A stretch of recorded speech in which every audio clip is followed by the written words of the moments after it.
nom est Gilles Fouin, je suis journaliste. Je vais essayer un peu de dégager le trafic ce matin. Je vais d'abord vous présenter les participants au collectif pour cette conférence de presse. À ma gauche, Marie-Michel Poisson, qui est présidente du mouvement laïque québécois. Ici, Jamila Benhabib, qui est l'auteur de Ma vie à contre-Coran. Madame Marie-André Bertrand, qui est professeure émérite à l'Université de Montréal. Il y a également à ma droite ici Afida Oussédik, qui est architecte, qui est québécoise maintenant depuis 22 ans. Il y a Louise Mayou, qui est professeure de philosophie au Cégep du Vieux-Montréal. Il y a Andrea Richard, qui est venu tout spécialement de Trois-Rivières ce matin pour nous rencontrer, qui est l'auteur de Au-delà de la religion, aux éditions Editas. Il y a Caroline Moreno, romancière et essayiste, dont le dernier roman, c'est Le Brigadier de Gosselin, c'est ça? Aux éditions Trois Pistoles. Alors, je vais d'abord juste une petite... Ah oui, excusez-moi, j'ai sauté. La dernière, et non la moindre, Fatma Djebar. Fatma est coordonnatrice de l'Association des parents de Côte-des-Neiges. Elle a de bien belles choses à vous dire. Je voulais souligner aussi l'absence de Yolande Guéda, qui au dernier moment n'a pu se joindre à nous, mais qui nous appuie. Il y a également Mme André Ferretti qui rentre de voyage aujourd'hui d'Europe, donc elle ne pouvait être là. Et il y a M. Jacques Godbout, le romancier et homme multidimensionnel, qui n'est pas là, mais qui voulait être là, mais qui est malheureusement souffrant ce matin et qui nous donne son appui. Je veux remercier rapidement l'Association des humanistes parce qu'ils nous ont fourni gracieusement ce local qui appartient à la Fondation des humanistes du Québec. Et puis n'oubliez pas de prendre un communiqué à la sortie. Il y a aussi également une pétition en ligne avec les copines du site internet sisyphe.org. Ce sont des femmes qui s'intéressent énormément à la situation de la femme dans le monde, évidemment, ici au Québec. Alors, sans plus tarder, je donne la parole à Marie-Michel Poisson. Chacun des participants va faire une brève intervention. J'espère que ce sera moins de 2 minutes. Alors, Marie-Michel, s'il vous plaît. Elle est présidente, dont je rappelle, du mouvement laïque québécois. Voilà. Alors, le mouvement laïque québécois réclame une charte de la laïcité. Le mouvement laïque québécois, appuyé dans cette initiative par plusieurs personnalités de la société civile, réclame la tenue d'une commission parlementaire ou la publication d'un livre blanc sur la place de la religion dans l'espace public au Québec et l'adoption d'une charte de la laïcité afin que soit concrétisé par un dispositif législatif clair et cohérent le principe de neutralité de l'État. Nous tous réunis aujourd'hui déplorons l'inaction du gouvernement Charest sur l'ensemble des questions relatives à la laïcité de l'État et craignons que cet attentisme de nos élus ne contribue à détériorer le climat social et politique au Québec. Lors du dépôt du rapport de la commission Bouchard-Taylor, le gouvernement, de même que les partis d'opposition, sont allés à l'encontre de la recommandation de retirer le crucifix de l'Assemblée nationale. Pourtant, ce geste symbolique puissant aurait exprimé une volonté d'engagement ferme et résolue en faveur du principe de neutralité de l'État et aurait eu une force d'exemple pour l'ensemble de la société. Plus récemment, le gouvernement Charest a renié l'avis du Conseil du statut de la femme, organisme consultatif mandaté par l'État, qui a clairement recommandé l'interdiction du port de signes religieux au sein de la fonction publique. Sans aucune justification sérieuse, le gouvernement a préféré se rallier, par la voix de la ministre de la Condition féminine, Mme Christine Saint-Pierre, à la position ambiguë et contradictoire de la Fédération des femmes du Québec.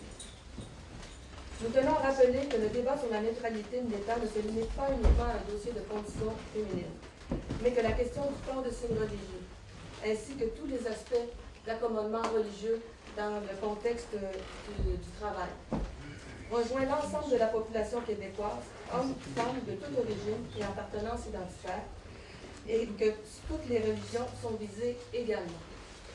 Nous tenons également à rappeler qu'il n'existe actuellement aucune déclaration ou reconnaissance formelle de la laïcité de l'État, tant au Québec qu'au Canada.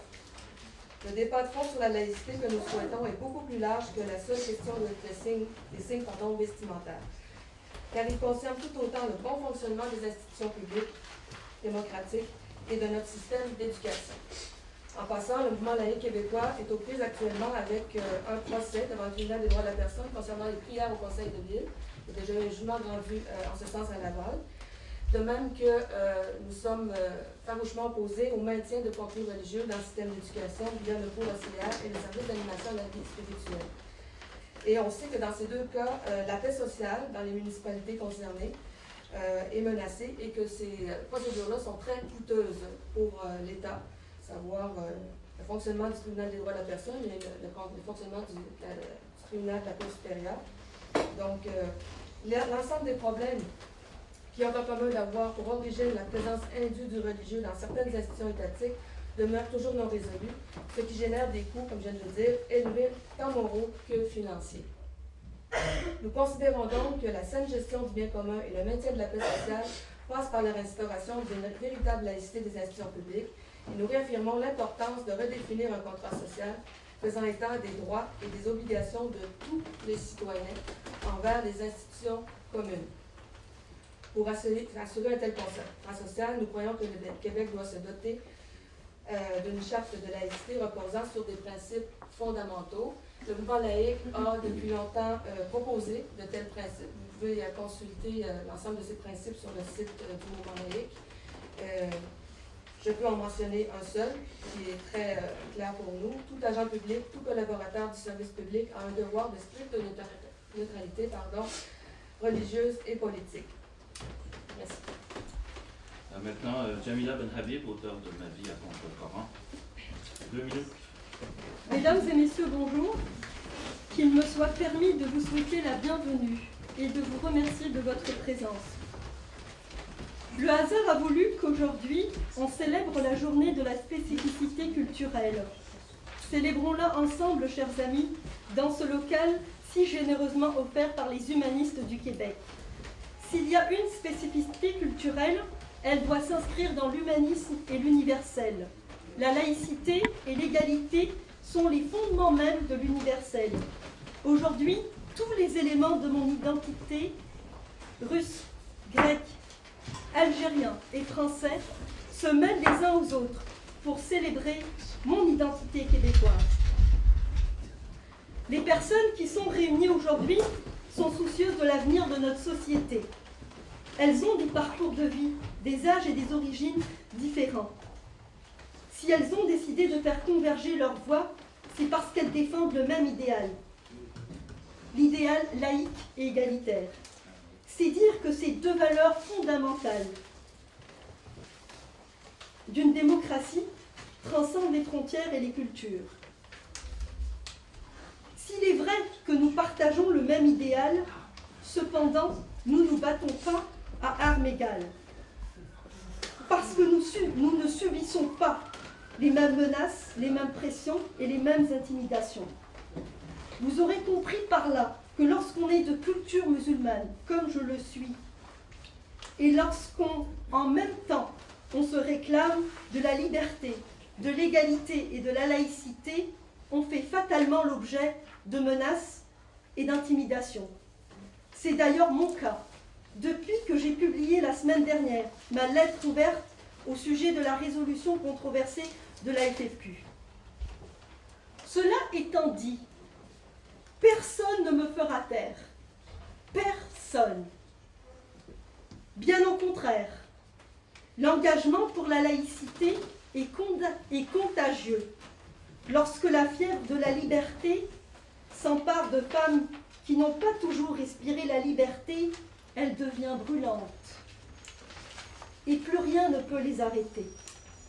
Fatma, Hafeda, Leïla et bien d'autres qui sont réunis avec nous aujourd'hui sont des femmes de cette trempe.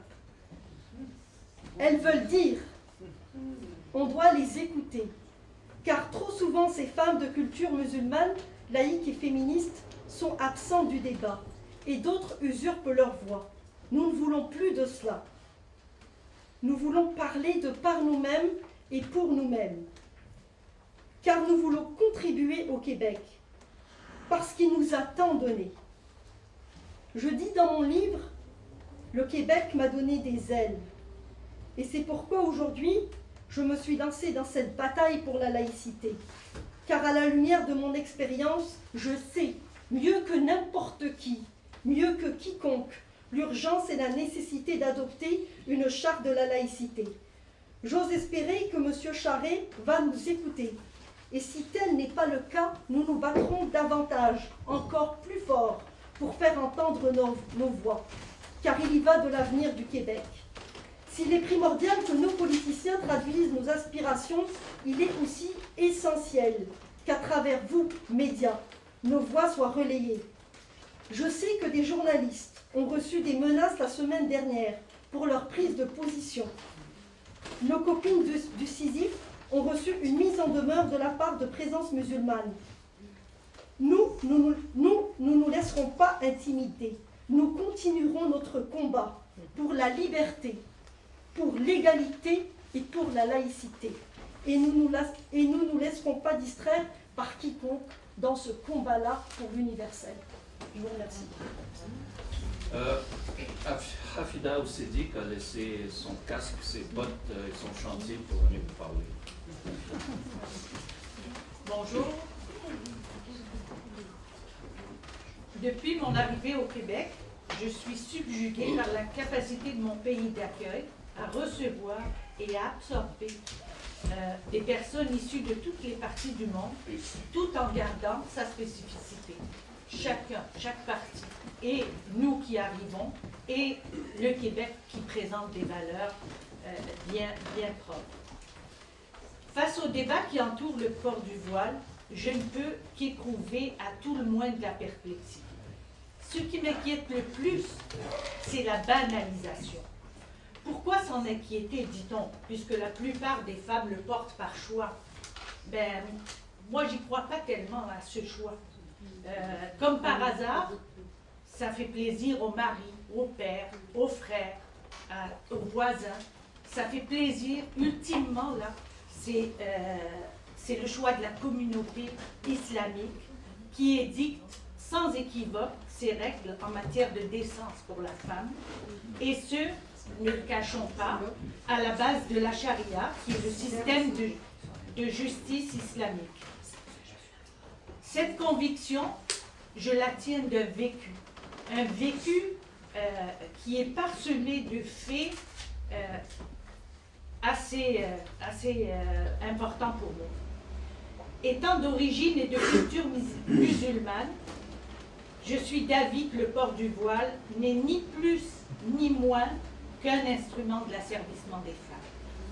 Pour ma part, et ça me concerne vraiment moi, la vue d'une femme voilée me renvoie à une image très forte, celle de femmes portant des chaînes. Même si j'ai vécu 30 ans en Algérie et dans un pays de culture musulmane, j'arrive pas à enlever cette image de ma tête à chaque fois que je vois une femme voilée. Ne le banalisons pas. Mais dans un autre côté, il faut voir un autre aspect, c'est que la femme voilée, elle aussi, du fait qu'elle se voile, son estime de soi, il est rehaussé parce qu'elle est acceptée par sa communauté islamique. Puis le plus, elle est confortée par les islamistes, par son mari, par toute la communauté. Le plus, il y a du prosélytisme qui se fait, et le plus, il y a un effet d'entraînement. Pour ma part, c'est comme ça que je comprends la prolifération des voiles à Montréal. Moi, je me pose la question, a-t-elle assez d'outils pour se défendre contre sa communauté islamique qui lui dicte sa vie, dans ses moindres gestes, dans ses moindres faits, dormir, manger, tout ça c'est bien régi, c'est bien réglé. À mon sens, et je conclurai là-dessus, tout commence par une éducation laïque et les balises claires et sans équivoque quant à la place du religieux dans la sphère publique. J'insiste sur l'éducation laïque. Je donne la parole à Marie-André Bertrand, qui est criminologue et prof émérite à l'Université de Montréal. Alors, il faut que l'Assemblée nationale débatte de la question de la laïcité et qu'elle ait le courage d'en faire de la laïcité un trait distinctif de l'identité québécoise. Pourquoi cette demande? Et pourquoi des femmes autour de cette table? Pourquoi cette demande? J'y arriverai après. Pourquoi des femmes autour de cette table? Parce que ce sont elles, les femmes, qui sont malmenées, humiliées, infériorisées, niées par les religions.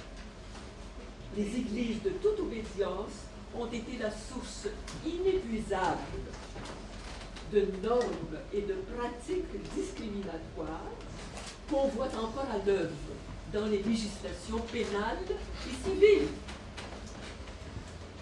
Parce que aussi les démocraties modernes doivent maintenant travailler tous les jours à corriger, effacer l'influence historique de la culture religieuse. Parce qu'en cette époque d'immigration active, le Québec et le Canada doivent offrir l'image et surtout la réalité d'une culture laïque cohérente, claire, spécialement offrir cette image aux femmes, bien sûr à la société tout entière. Une image de réalité, une image d'une culture laïque, cohérente et claire, spécialement à ceux et celles qui viennent de pays théocratiques, où cette image est complètement impossible à imaginer, mais aussi au pays démocratique qui a encore beaucoup de choix à faire pour être laïque, neutre dans leurs lois, mais laïque dans leur culture. Alors cette laïcité est aussi offerte aux hommes, bien sûr, et ce n'est pas en vain que le Québec se donnera une culture laïque. Cette culture-là, elle est le fruit, déjà au Québec, de 40 ans de progrès, d'acquisition de valeurs modernes, et la norme doit être bien implantée, d'égalité entre les personnes, elle l'est, et entre les sexes, elle l'est de plus en plus au Québec. Mais nous cherchons une langue commune, une démocratie vivante et laïque. Le Québec se prétend démocrate, et je pense qu'il l'est dans son mode de gouvernance, on n'est pas sans doute. Mais les démocraties ne sont pas nées laïques, pas du tout. Et la majorité des démocraties modernes ont dû beaucoup travailler à extirper de leur culture, le Conseil de l'Europe le disait hier encore, extirper de leur culture tous les restes religieux, les crimes à base religieuse, les conventions civiles religieusement marquées, sexuellement marquées et discriminatoires. Alors, sans renier notre histoire religieuse, il ne faut pas renier notre histoire, et celle des groupes minoritaires qui veulent s'appuyer sur une culture historique qui est la leur. Il ne faut pas faire ça. Mais le Québec doit devenir adulte et laïque. Auguste Comte a dit un jour qu'il y avait 3 âges dans la vie des sociétés. L'enfance, où on s'en réfère aux mythes et aux religions. L'adolescence, où on parle des grandes idéologies, on parle et on ne fait rien. Et l'âge adulte, où on réalise qu'on est les faiseurs de la condition qui est la nôtre. Nous sommes les auteurs de notre culture. Et l'Assemblée nationale doit se rappeler de ça. Par ailleurs, la laïcité ne doit pas devenir une religion, ni un dogme. C'est une ouverture, c'est non seulement une ouverture, c'est plein de convictions qui font que la neutralité de l'État et la neutralité de l'espace public sont nécessaires. Merci. Merci Marie-André. Fatma Djebbar, qui est coordonnatrice de l'Association des parents de Côte-des-Neiges. Fatma. Pour ma part, je n'ai nullement la prétention de parler au nom de tous les immigrants, de tous les musulmans, encore moins au nom de toutes les femmes musulmanes, je ne les connais pas toutes. Laissez-moi tout de même vous dire qu'à chaque fois que le sujet des accommodements raisonnables apparaît sur la place publique, je suis en colère. En tant que citoyenne, algérienne d'origine, musulmane de naissance et québécoise d'adoption, je suis en colère. Je suis en colère parce qu'à chaque fois, je sens qu'on nous utilise, nous les immigrants, mais pas à bon escient. On ne nous utilise pas quand il s'agit de vrais problèmes et enjeux, qui sont la difficulté d'intégration et le manque d'égalité des chances pour les octrois d'emplois décents correspondant aux compétences de chacun. Je suis en colère parce qu'à chaque fois, je me sens acculée et me sens obligée de me justifier dans mon mode de vie et dans mon sentiment d'appartenance à la société québécoise en tant que musulmane de naissance. Je suis en colère parce que pour moi, statuer sur le port de signes religieux dans les institutions publiques aura pour effet de stigmatiser les femmes dans l'espace public. Et nous voulons tous leur permettre de ne pas être discriminées, n'est-ce pas? Pour moi, c'est exactement l'effet contraire qui va se produire. On les regardera bizarrement, mais on n'osera rien dire. Ça augmentera leur isolement, leur étrangeté et leur non-intégration au sein de la société québécoise. Ça les radicalisera. Je suis en colère parce qu'au Québec, nous sommes en train de banaliser les positions de l'islamisme radical qui, à chaque fois, grignote un peu plus de terrain en profitant de ce genre de débat. Je suis en colère parce que le danger est palpable et je le sens fort.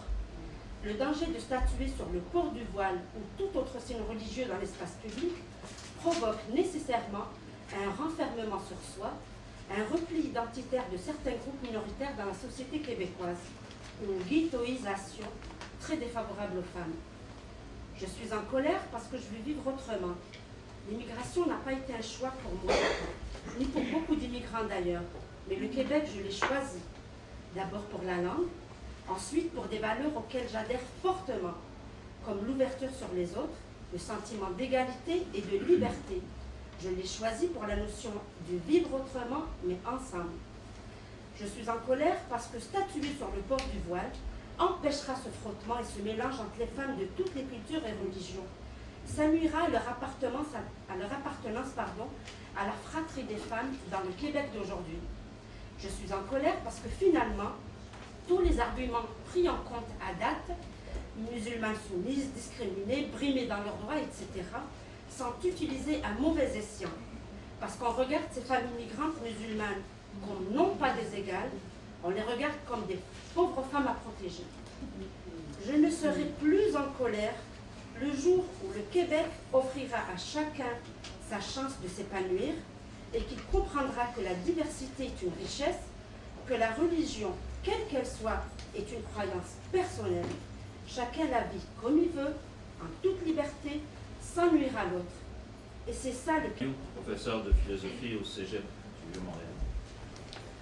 Ce n'est certes pas un hasard si aujourd'hui, réunis autour de cette table, nous sommes, à part Gilles, toutes des femmes québécoises de différentes origines, toutes féministes et laïques, ayant décidé de prendre la parole devant le Québec entier pour dire à nos concitoyens et concitoyennes l'urgence et l'importance de débattre et de préciser la place que nous voulons accorder à la religion, ici même au Québec, dans notre société, afin de préserver les valeurs d'égalité entre les femmes et les hommes, ces valeurs qui sont chères à tous les Québécois et que nous avons acquises il y a à peine quelques décennies en se libérant de la tutelle d'un clergé catholique. C'est quasiment devenu un lieu commun que de dire combien les religions ont opprimé et oppriment toujours et encore les femmes.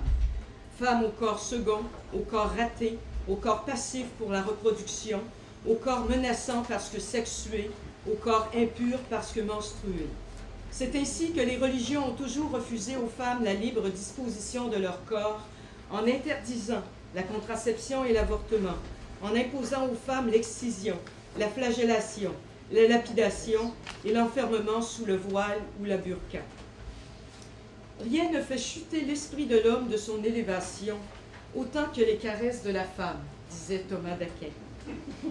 C'est pourquoi ce n'est qu'à elle et à elle seule de porter la vie durant tout le poids de la vertu, de n'être que l'objet du plaisir des hommes et de n'avoir pour seul avenir que celui d'être une mère et une épouse soumise à son mari.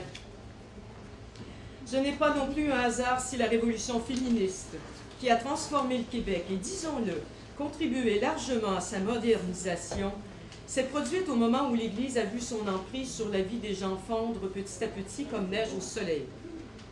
L'équation est simple et l'histoire en fait foi. Lorsque la religion domine l'espace public, les femmes, elles, dominent leur foyer et passent leur temps à faire des galettes. Lorsque la religion est limitée à la sphère privée, les femmes deviennent des architectes comme Afida, des professeurs émérites comme Marie-André et des fouteuses de merde comme Jamila. Le droit au travail des femmes et leur autonomie financière, ici dans les années 40, les prêtres appelaient ça du communisme. La laïcité que nous défendons est celle de la complète neutralité de l'État et de ses représentants. Nous ne sommes pas contre les religions, mais contre leur volonté d'envahir les institutions publiques et de se rapprocher du politique pour soumettre les corps et les esprits.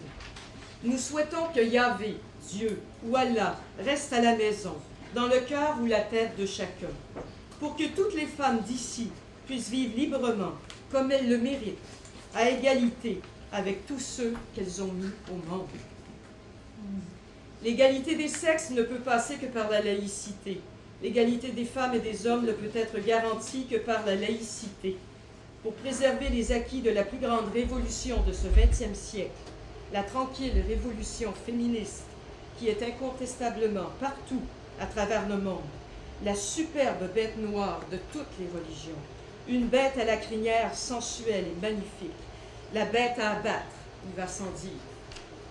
Et c'est bien sûr ce qu'ont compris tous les intégrismes religieux qui aujourd'hui gagnent en force à l'échelle mondiale. Qu'ils soient juifs, protestants, catholiques, sikhs ou musulmans, les fondamentalismes ont tous compris que pour soumettre les hommes dans leur corps et dans leur esprit, il faut d'abord soumettre les femmes. Il y a quelques années, le Québec déconfessionnalisait ses écoles, amorçant ainsi un processus de laïcisation. Il est temps maintenant de terminer ce que nous avons commencé et de consolider par une charte de la laïcité, comme nous l'avons déjà fait avec notre langue, les valeurs fondamentales auxquelles nous sommes profondément attachés comme peuple, et de se donner un Québec qui, à défaut d'être libre, pourrait du moins être laïque. Merci. Bravo. Madame Andrea Richard, l'auteur de Au-delà de la religion. Demander une charte de la laïcité, c'est faire appel à la conscience individuelle et collective. L'adoption d'une charte québécoise de la laïcité, non ouverte laïcité, point. Ouverte veut dire c'est pour les uns, mais c'est pas pour les autres. Donc ça me semble impératif. Établissons une fois pour toutes l'unité et l'égalité des citoyens. Cette charte empêcherait le cautionnement des religions, mettrait fin à la discrimination et aux affrontements inutiles. Le favoritisme supposé ou réel envers les adeptes de l'une ou de l'autre de ces religions serait aboli et un vent d'espoir pourrait enfin souffler sur l'avenir. Il est plus que légitime que la société attende davantage de ces dirigeants. Les jeunes sont en droit d'exiger plus de vérité. Les générations futures méritent un gouvernement plus responsable, capable de décisions impartiales, sans que les hiérarchies religieuses soient partie prenante. L'enseignement des religions et ou de leur histoire dans un Québec qui a déjà affirmé sa laïcité par un amendement constitutionnel relève d'un illogisme traduisant la mollesse des instances gouvernementales et leur incapacité à prendre des positions fermes et définitives. L'enseignement de l'éthique et le respect des valeurs universelles et humanitaires ouvriront aux jeunes une voie mieux définie vers l'équilibre et la sagesse. L'erreur des religions, c'est d'avoir coulé dans le ciment ces doctrines et ces dogmes non prouvés et ni même prouvables, qui relèvent de l'époque moyenâgeuse dont nous ne sommes pas libérés. Ce qui est important, ce n'est pas de cautionner ou de conserver à tout prix les religions du passé, mais c'est d'évoluer vers une prise de conscience libératrice et admettre que personne ne possède une vérité sur l'existence de ou d'un Dieu. Les religions endoctrinent, règnent et contrôlent. Il serait donc logique de cheminer vers l'ère de l'agnosticisme. Je ne sais pas, nous ne savons pas, personne ne sait. Plutôt que d'imposer ou d'exposer même aux jeunes de demain des croyances dissuètes et rétrogrades. Nous sommes devant une responsabilité morale et sociale. Souvenons-nous que les religions divisent et que la laïcité peut unir. À l'instar donc de toutes les personnes qui croient que la laïcité est la voie des révolus, je demande au ministre de la Culture et de l'Éducation, ainsi qu'à tous les détenteurs de pouvoir, de se pencher sur cette question fondamentale et d'en faire une priorité. J'ai juste une petite crainte. Oui, il nous faut une charte de la laïcité, mais il faudra faire bien attention des conditions, ce qui va être dedans.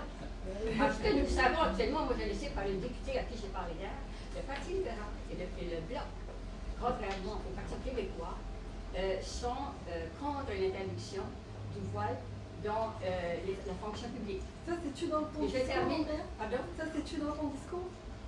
Non, excusez-moi. Maintenant, une dernière chose.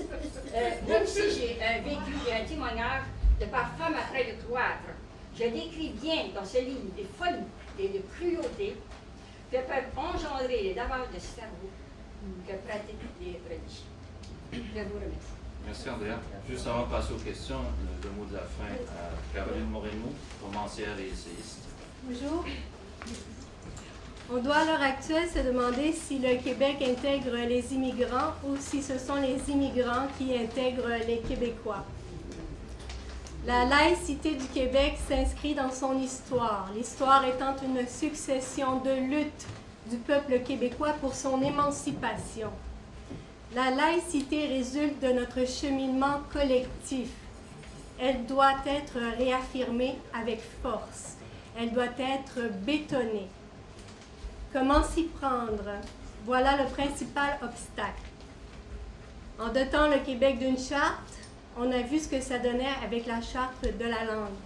La loi 101 n'a jamais été appliquée à la lettre et elle a subi plus de 200 amendements.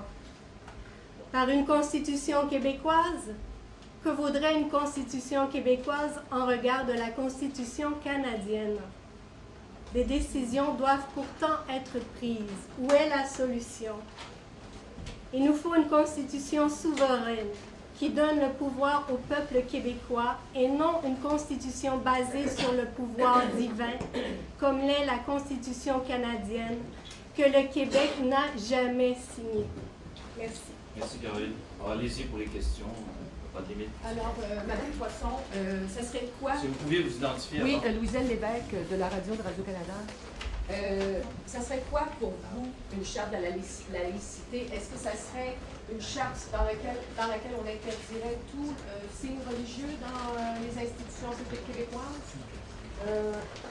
Dans les institutions, pour ceux qui sont les représentants de l'État, certainement.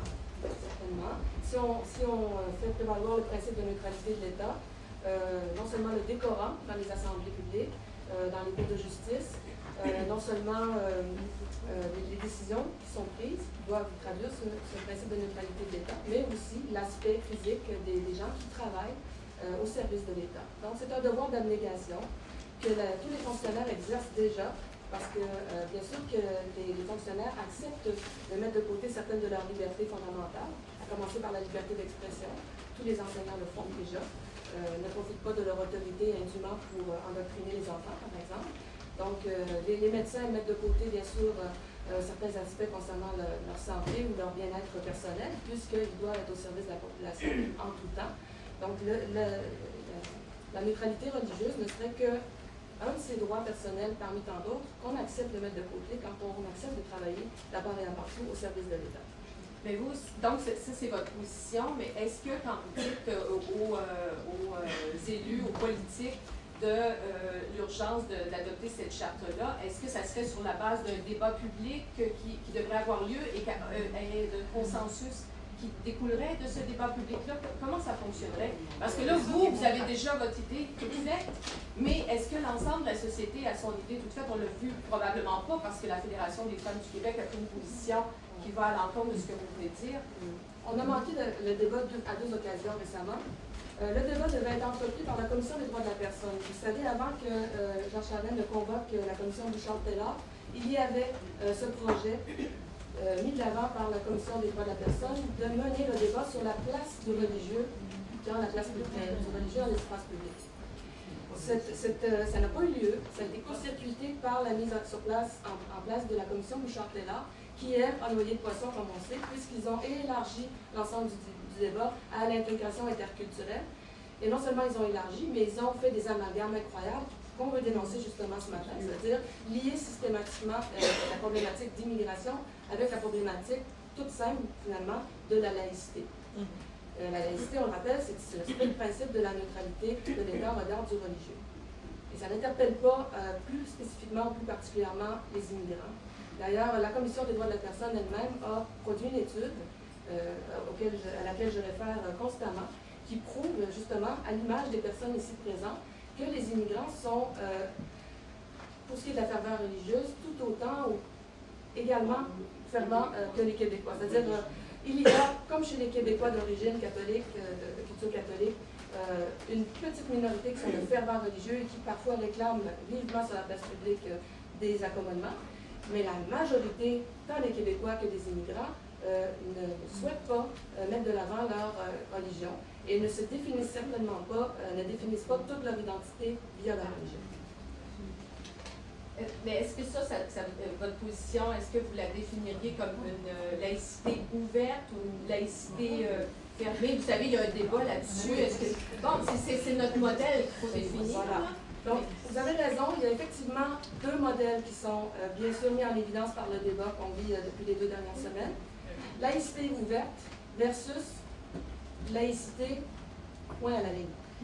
On s'entend bien. Le concept de laïcité ouverte, on le dénonce comme Mme Réal-Richard l'a fait, du simple fait que c'est un concept piégé qui a précisément été mis de l'avant par tous les conservateurs religieux de toutes les religions confondues. Y compris la commission. Et y compris les catholiques, qui sont toujours présents au sein du ministère de l'Éducation, particulièrement au comité des affaires religieuses. Et y compris la commission Bouchard-Taylor. Y compris la commission Oui, Bouchard-Taylor. ça a été voulu. Voilà, c'est sciemment un concept qui a été forgé pour discréditer la laïcité, le principe démocratique de laïcité, qui n'a pas à être qualifié autrement que comme principe pur et simple de neutralité de l'État. Il n'y a pas à dire, en inférant qu'il y a une laïcité ouverte, qu'il y a nécessairement une laïcité fermée, intolérante, laïciste, intégriste, laïque ou quoi que ce soit.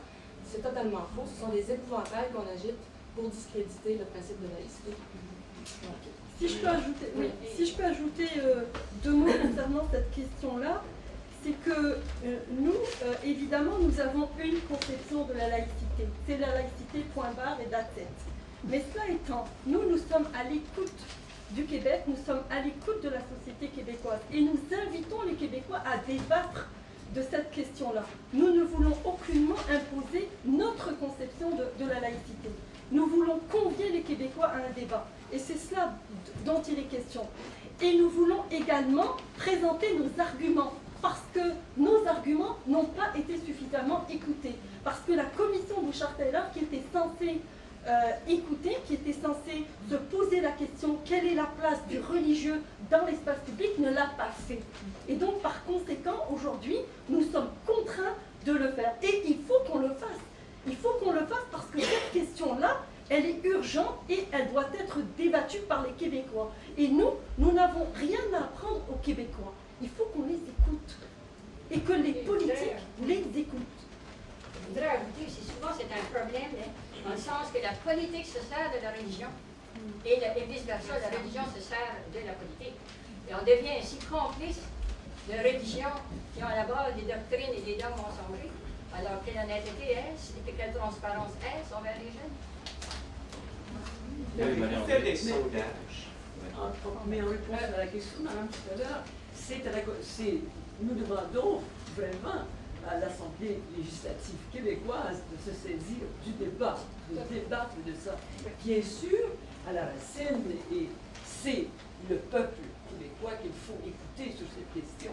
Et plus ça va, plus on se rend compte que les Québécois ont des opinions sur la commission Bouchard-Taylor, leur insatisfaction sur la commission Bouchard-Taylor et veulent un débat là-dessus. Donc un débat démocratique que l'Assemblée parlementaire reprend. Monsieur. Avez-vous fait des sondages pour savoir si les Québécois veulent une société laïque? J'ai quelques références à vous donner. Dans notre dossier de presse, on fait justement la référence à l'étude de la commission Bouchard, la Commission des droits de la personne, qui précise bien que, contre tout préjugé, les immigrants récents ont 2 à 3 fois plus de chances d'être non religieux que les Québécois établis depuis longue date au Québec. Ça, c'est... Vous avez dans notre dossier de presse du mouvement laïque cette référence-là. Et puis, il y a eu un article du Devoir concernant, par exemple, l'enseignement religieux à l'école. On a mis de l'avant, bien sûr, le mécontentement d'à peu près 13% des parents qui souhaiteraient un retour de l'enseignement catholique à l'école. On n'a pas mis de l'avant le chiffre de 29%, près de 30% des gens de la population, j'imagine toute origine confondue, qui souhaiteraient ne pas avoir du tout d'enseignement religieux à l'école. Donc, il y a quelques chiffres qui existent, mais ils ne sont jamais mis de l'avant, puisque le discours dominant, sciemment, c'est le discours de la laïcité ouverte, comme quoi il y a une nécessité de tenir compte de soi-disant culture réservée, à promouvoir, etc. C'est les chiffres. Si vous prenez l'exemple américain, vous avez une augmentation significative des gens qui ne se réclament plus d'aucune religion aux États-Unis. On pense que les États-Unis sont très religieux, mais c'était dans le Washington Post. Si vous voulez me laisser vos coordonnées, je pourrais vous acheminer les statistiques. Des États comme ceux du nord-est américain sont à 25% de gens sans religion. Donc, je crois que dans les faits, si on faisait des études sérieuses comme vous le suggérez, on s'apercevrait que justement, tout ce débat, bien sûr, devra se faire en évacuant d'abord et avant tout les nombreux préjugés qui persistent sur l'adhésion surfaite des gens ou d'un attachement surfait des gens aux religions. Je dirais que par rapport à votre question, les réactions très vives qu'on a eues la semaine dernière dans les médias, alors il y a différentes personnes qui ont pris la parole, même des députés, bon, etc. Et par rapport à la position donc, de la Fédération des femmes du Québec, c'est un excellent coup de sonde. Ça montre bien que le débat n'est pas clos et qu'il faut qu'il se fasse et que même après la commission Bouchard-Taylor, on voit que l'abcès est toujours là. Et il faut que le débat se fasse. Alors nous, ce qu'on souhaite, c'est d'initier ce débat. C'est pour ça qu'on est ici ce matin. On veut que le débat se fasse et que les gens, partout au Québec, puissent se faire entendre. Bien évidemment, nous avons une position, vous vous en doutez bien, on vous l'a présenté, mais je veux dire, on va intervenir comme d'autres citoyens dans ce débat-là pour défendre notre point de vue sur la laïcité. Madame. Diane Santerre de Radio-Canada International. Alors, moi, j'aimerais savoir, est-ce que vous pensez, si jamais il y avait un règlement, une loi qui était adoptée pour interdire les signes religieux, est-ce que ce ne serait pas immédiatement contesté devant les tribunaux et ensuite défait? Exactement. Il apparaît y avoir peu de chances d'aller dans cette direction. Ça prend une constitution de régler le débat sur En fait, au mouvement laïque québécois, quand on fait nos propositions en faveur d'une charte de la laïcité, bien sûr que ça doit être assorti de plusieurs démarches qui doivent aller de 2 choses. Ou bien on fait l'indépendance et d'emblée on fait, c'est une hypothèse mais bon, éloignée, on fait d'emblée une charte, une constitution québécoise, comme le suggérerait Mme Moreno, qui soit laïque. Cependant, comme peut-être que pour toutes sortes de raisons, ça ne se fera pas du jour au lendemain, on devra faire des représentations au niveau fédéral pour faire amender la Constitution canadienne. Comme ça s'est fait lorsque, à l'initiative du mouvement laïque québécois, des ministres ont dû se rendre et faire amender l'article 93 pour qu'on puisse faire la déconfessionnalisation du système scolaire au Québec. Donc c'est clair que pour éviter d'avoir toujours, parce que vous l'avez bien dit, la charte de la langue française a été sapée de plusieurs manières. Jamais appliquée. Et jamais appliquée par la lettre. Ouais, voilà. Il risquerait d'arriver exactement la même chose, bien sûr, dans la charte de la laïcité, mais bien sûr que c'est un grand dossier politique et il faudra le mener. C'est pour ça qu'on dit une application du principe de neutralité qui soit cohérente et conséquente. Pas juste l'affirmer, mais aller jusqu'au bout de cette législation. Okay. J'ai une autre question qui est un peu risquée. Ça veut compléter la réponse et on vient. Rapidement, il est évident qu'il peut y avoir contestation au niveau juridique, mais je veux dire, ce qu'on veut, c'est que derrière cette charte-là, que les Québécois soient derrière. À ce point que ça va devenir gênant pour les représentants du fédéral de ne pas reconnaître ce que veut tout un peuple. Et c'est à ça qu'on veut travailler. J'avais juste une autre question, c'était en quoi En quoi le fait de porter le djihad et d'être fonctionnaire, enseignant, peu importe, met en péril le droit des femmes, puisque les droits des femmes sont déjà dans nos lois, dans nos constitutions et garantis dans les tribunaux. C'est dommage qu'elles soient parties. Oui, mais on est toutes là. Vas-y. Moi, j'ai un exemple à donner très rapide. Moi, j'imagine une juge en train de juger. Je vais avoir votre réponse, juste une seconde. Voilà. Moi, j'ai très rapidement une réponse. Moi, je suis en train de m'imaginer une juge portant le voile en train de juger une femme adultère ou deux homosexuels. Jusqu'à quel point je vais pas penser à mes critères ou à... Je voudrais compléter. Fatma, excuse-moi, j'étais à place. Vous pouvez prendre le micro parce que son écoutez, concernant cette question du voile, il faut qu'on arrête de prendre le voile comme une entité indépendante d'un système de valeurs. Le voile est un élément parmi tant d'autres d'un système de valeurs qui est à des années-lumière du système de valeurs québécois et entre autres universel. Alors il faut qu'on arrête de dire le voile ce n'est qu'un habit, parce que ce n'est pas qu'un habit. Le voile c'est un système de valeurs qui est rétrograde, c'est la lapidation des femmes, c'est la polygamie, c'est les châtiments corporels et ainsi de suite. Donc si l'on veut débattre du voile, il faut le faire honnêtement et donc il faut le faire dans un contexte normatif qui n'est pas le nôtre. Mais faisons-le. Si vous voulez qu'on débatte la question du voile, il faut le faire dans ce contexte-là. Et il ne faut pas le détacher de son contexte. Parce que si on le détache de son contexte, on tronque le débat. Parce qu'aujourd'hui, les revendications du voile, elles s'accompagnent d'autres revendications. Les piscines, c'est la guerre à la mixité. C'est la guerre, on ne veut plus assister à tel cours de biologie, on ne veut plus assister à tel cours de musique, on ne veut plus assister à l'éducation physique, on ne veut plus assister aux cours de danse et ainsi de suite. Et bien sûr, on ne veut pas manger ce qu'on nous sert à la cantine. On commence à faire la fine bouche parce qu'il nous faut manger suivant des principes. Moi, je dis non. Quand on vit dans une société, on doit respecter un tant soit peu les normes et les valeurs de cette société-là. C'est tout. La question, Mme Santa, sur le port de signes religieux dans la fonction publique. On comprend très bien avec le débat qui commence maintenant que le signe religieux n'est pas qu'un signe religieux. Quand on demande la neutralité à tous les fonctionnaires, en ce qui concerne ses options politiques, ne pas avoir de macarons, afficher son patriotisme québécois, que ce soit, tout le monde en convient. Tout le monde en convient.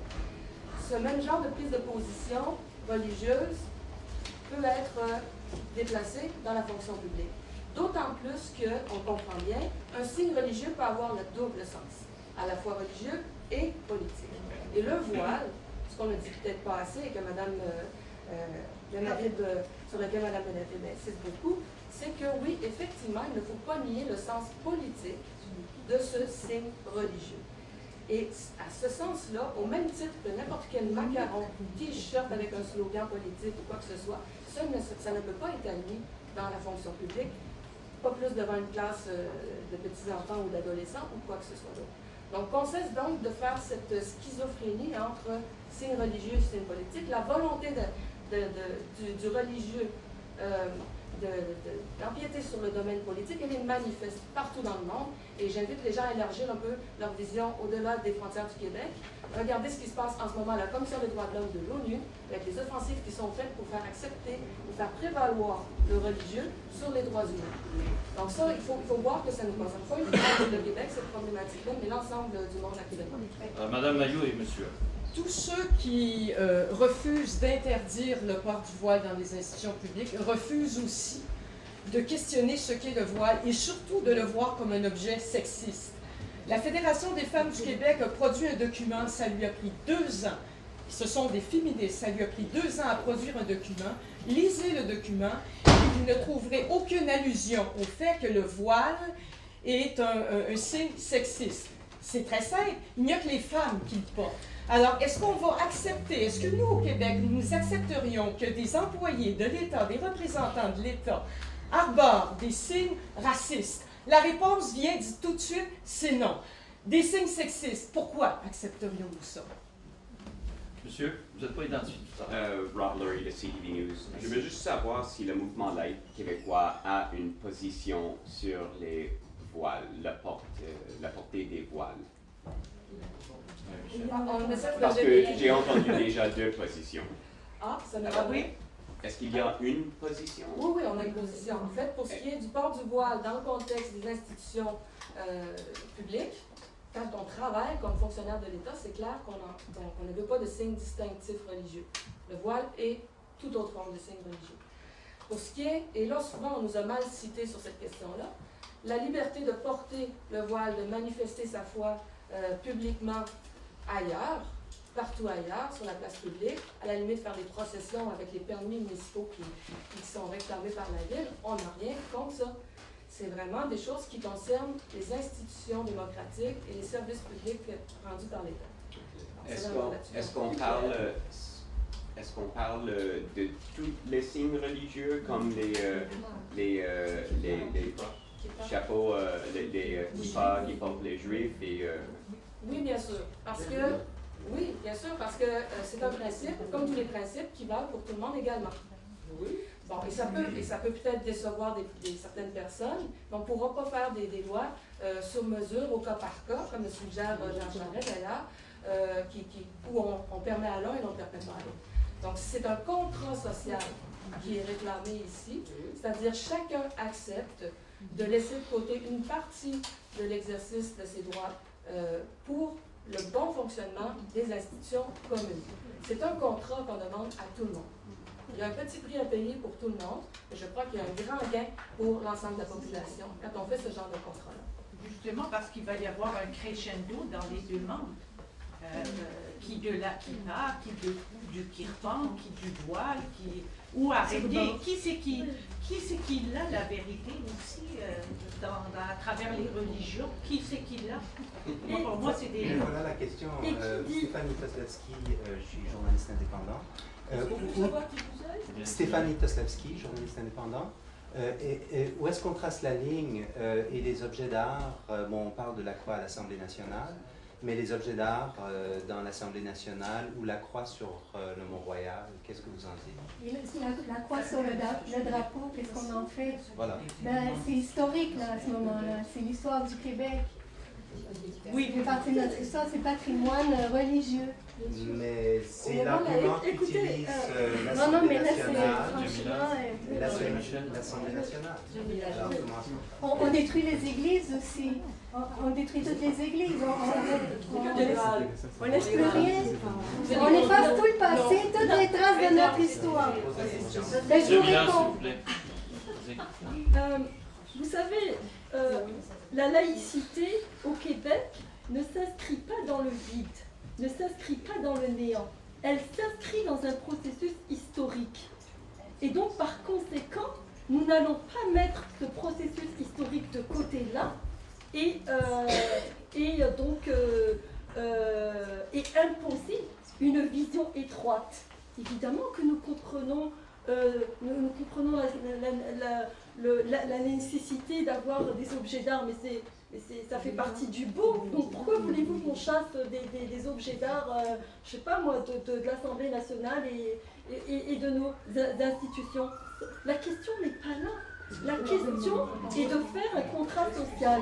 Et le contrat social, il repose sur des droits et des devoirs. Et tout citoyen doit respecter ce contrat social. C'est tout. Au mouvement laïque québécois, on a souvent défendu nos propos en disant qu'on voulait abolir, même saccager tout le patrimoine religieux au Québec. C'est faux. C'est clair que, tout comme ça a été d'ailleurs proposé par la commission du Châtelard, et c'est à peu près une des seules propositions qui avait du bon sens, pour bien affirmer la neutralité de l'État, on doit retirer les objets, même s'ils ont une grande valeur artistique et patrimoniale, des lieux de décision publique que sont les assemblées de conseil, les assemblées nationales, l'Assemblée nationale, ainsi que les cours de justice, pour bien signifier le principe de neutralité de l'État. Or, ce que nous avons proposé, bien sûr, pour ne pas nier la dimension culturelle de ce fameux crucifix, et c'était une proposition qui avait été faite par plusieurs historiens, c'était de retirer ce crucifix de l'Assemblée nationale, bien sûr pour honorer le principe de neutralité de l'État, mais de le déposer dans une salle attenante, qui est le musée de l'Assemblée nationale, où ce crucifix aurait été, bien sûr, plus visible pour l'ensemble du grand public qu'il ne l'est présentement, et puis avec une explication historique du fait que c'est M. Duplessis qui l'a installé dans un moment précis de l'histoire du Québec, et qu'il a été retiré aussi de l'Assemblée nationale pour des raisons précises qu'on pourra expliquer aussi. Donc tout ça, ça prend sens dans son contexte, et sans renier la valeur ni culturelle ni artistique d'un tel objet, on pourrait aussi clarifier bien des choses par ce symbole-là. Et c'est pour ça qu'on tient notre position. Ce crucifix-là, oui, ça fait partie de l'illustration du contrat social qu'on réclame. C'est, oui, on le retire pour faire exemple, mais aussi pour expliquer que le patrimoine et l'art ont leur place désormais, mais certainement pas dans ces institutions-là. Madame Poisson, quand vous dites que dans votre communiqué que l'absence justement de contrat social nuit, menace même le climat social au Québec, là, bon, vous avez fait référence à la prière dans certaines municipalités, dans certains conseils municipaux. En quoi, qu'est-ce que vous avez vu là, qui vous permettait de dire ça, là, que ça menaçait le climat social? Bon, si on reprend l'exemple justement des débats autour de la présence de prières aux conseils municipaux, dans les deux municipalités qui sont aux prises avec des poursuites en ce moment, Trois-Rivières et Saguenay, ça dégénère bien sûr en comportement disgracieux. Surtout à Trois-Rivières, on a été témoin d'insultes qui ont été proférées à l'endroit de Mme Hubert, d'insultes qui ont dégénéré sous les yeux même du maire qui était assez débonnaire, ma foi, en bousculade. Et ça a donné lieu à des plaintes pour voie de fait. Quand on dit que ça détériore le climat social, oui, la religion fâche souvent. Hein? Pour ce qui est de la religion dans le système scolaire, eh bien, ça fâche encore. Pour le moment, ce sont les parents catholiques qui contestent le nouveau cours d'éthique et culture religieuse, mais certainement, on peut s'attendre que ce contenu religieux-là fâche encore d'autres personnes, notamment les laïcs, qui trouvent que justement c'est une présence indue du religieux. Donc nous, on va faire des représentations, on va contester ça. Mais il faut savoir que dans les milieux où ça se vit, et j'insiste, votre question c'était sur le climat social, dans les milieux où ça se vit, à Drummondville par exemple, où c'est un procès qui est en cours, les personnes qui ont à subir un procès, vous le savez, c'est toujours long et pénible. De la même façon que Mme Payette, qui a gagné son procès à Laval contre la prière, elle a dû subir ce procès-là pendant 5 années durant, avec elle aussi son lot d'insultes et de gesticulation à son endroit. Madame Richard. Moi, j'aime bien parler toujours de l'avenir.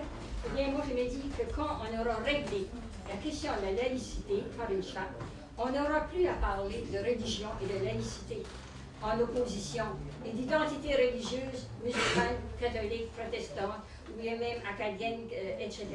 Mais on parlera de citoyens, citoyennes, c'est ça la priorité, et c'est ça qu'il faut être en premier. Et une parenthèse, l'histoire de l'arbre de Noël, j'ai entendu dernièrement que c'est un signe religieux, mais non, même la croix, mon mari qui étudie vraiment l'histoire, savait que l'arbre de Noël et la croix ne sont pas des signes religieux, à l'origine, c'est d'origine païenne. Alors, il faut savoir, on parle des signes religieux. J'aimerais quand même faire remarquer ce qui est à l'origine de la commission Bouchard-Taylor. Ce sont des demandes d'accommodement qui ont heurté profondément les Québécois sur une valeur bien particulière, celle de l'égalité entre les hommes et les femmes. J'aimerais aussi faire remarquer que ce qui a fait l'unanimité lors des audiences de la commission Bouchard-Taylor, c'est les gens qui défilaient au micro et qui disaient qu'ils étaient justement heurtés par des demandes d'accommodement qui remettaient en question le statut des femmes, le statut d'égalité avec les hommes, entre autres sur la question du voile islamique. Alors, je pense qu'il faut quand même faire une nuance. Je veux dire, à l'heure actuelle, si on est ici ce matin, c'est pas tant pour parler du crucifix à l'Assemblée nationale. Je veux dire, la semaine dernière, vous le savez, tout ce qui s'est dit dans les journaux. Alors, je veux dire, ce qui heurte profondément les Québécois, c'est quand on en vient à... c'est quand l'égalité entre les hommes et les femmes, elle est menacée. Et j'ajouterais que Jemila a souligné tout à l'heure qu'elle a reçu, depuis la semaine dernière, qu'elle a reçu des menaces de mort. À ma connaissance, il n'y a pas grand monde qui ont reçu de menaces de mort pour avoir parlé de la croix à l'Assemblée nationale. Alors, j'aimerais qu'on fasse ces nuances. Merci. Est-ce que ça a été déclaré à la police, ces menaces de mort? Ou est-ce que... Non, mais c'est ça. Est-ce qu'il y a eu une suite? Oui, OK. Non, mais c'est quand même pas anodin. Vous avez parlé de menaces. Oui. Vous dites menaces de mort. On est là-dedans, là? Oui, on est là-dedans. Ceci dit, au mouvement laïque, c'est notre lot quotidien. On en reçoit souvent des menaces peut-être pas aussi graves, mais des genres de propos très disgracieux de la part de gens religieux. Et qui font un lien entre la moralité et la religion, soit dit en passant. Climat social, dernière chose à rappeler, mais c'est peut-être aussi tout aussi important que l'égalité homme-femme.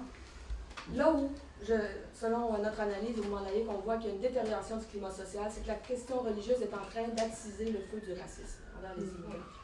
Et ça, c'est le pire coût qu'on devra payer. C'est tous les dommages, on devra les réparer si on laisse les choses se détériorer. C'est terrible. La propagande qui est faite dans les écoles, à savoir que connaître l'autre, c'est connaître d'abord sa religion, elle est néfaste. On persiste à présenter les immigrants nécessairement comme des gens qui ont une obsession, celle de leur religion, et que c'est ça qui les identifie en tout premier lieu. Comme Mme Richard le disait, cessons donc de faire interférer la religion dans nos relations personnelles, d'humain à humain, de citoyen à citoyen. Et c'est ça qu'on demande aujourd'hui. Et si on laisse aller les choses, le discours de la laïcité ouverte, cette propagande qui veut qu'on maintienne le religieux dans l'espace public, elle fait le jeu des conservateurs religieux et elle fait aussi le lit pour, encore une fois, des années d'incompréhension entre les différentes communautés. Bon, il est 11h10.